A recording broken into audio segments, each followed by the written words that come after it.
5 নং ওয়ার্ড ওলামা দলের আলোচনা সভা অনুষ্ঠিত। সিরাজগঞ্জ শাহজাদপুর প্রতিনিধি মোহাম্মদ শরীফুল ইসলামের ভিডিও চিত্রে বিস্তারিত। সিরাজগঞ্জ শাহজাদপুর পৌর শহর 5 নং ওয়ার্ডে বাংলাদেশ জাতীয়তাবাদী ওলামা দলের আলোচনা সভা অনুষ্ঠিত হয়। মোহাম্মদ স্বপন ওয়ারেসি সঞ্চালনায় সভাপতিত্ব করেন অধ্যাপক মাওলানা মোহাম্মদ আব্দুস সালাম, আহ্বায়ক শাহজাদপুর উপজেলা ওলামা দল। প্রধান অতিথি হিসেবে উপস্থিত ছিলেন মোহাম্মদ সামিউল ইসলাম সমীর, বিশিষ্ট ব্যবসায়ী ও সমাজসেবক 5 নং ওয়ার্ড।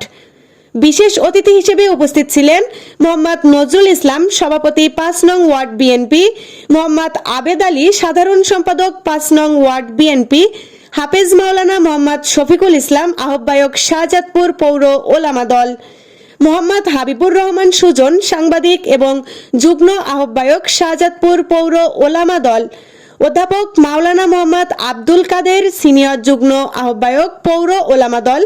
এছাড়াও আরও উপস্থিত ছিলেন বিএনপির অঙ্গ সংগঠনের নেতৃবৃন্দ ও জনসাধারণ।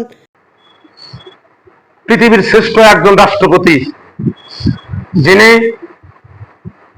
1979 সনের 30 সেপ্টেম্বর বাংলাদেশ জাতীয়তাবাদী ওলামা দল নামে একটি সংগঠন, সহযোগী সংগঠন বিএনপির তিনি গঠন করেছিলেন। সেই সংগঠন আপনাদের সামনে আজকে এই কমিটি গঠন করতে আমরা উপস্থিত হয়েছি। সম্মানিত উপস্থিতি, আমরা জানি যে মরহুম রাষ্ট্রপতি জিয়াউর রহমান তিনি এমন একটা দল করে গেছেন, তিনি নিজে একজন সৎ মানুষ ছিলেন, যিনি আরাফার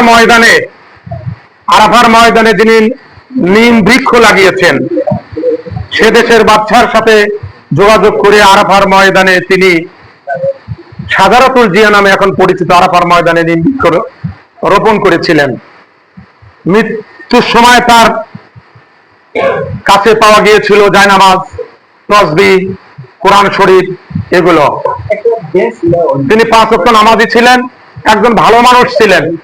মাত্র 6,000 টাকা তাকে একটা জায়গা বরাদ্দ করা হয়েছিল 72 থেকে 79 সাল পর্যন্ত, না বোধহয় কত সাল পর্যন্ত, যা হোক একটা সাভারে একটা প্রকল্প ছিল।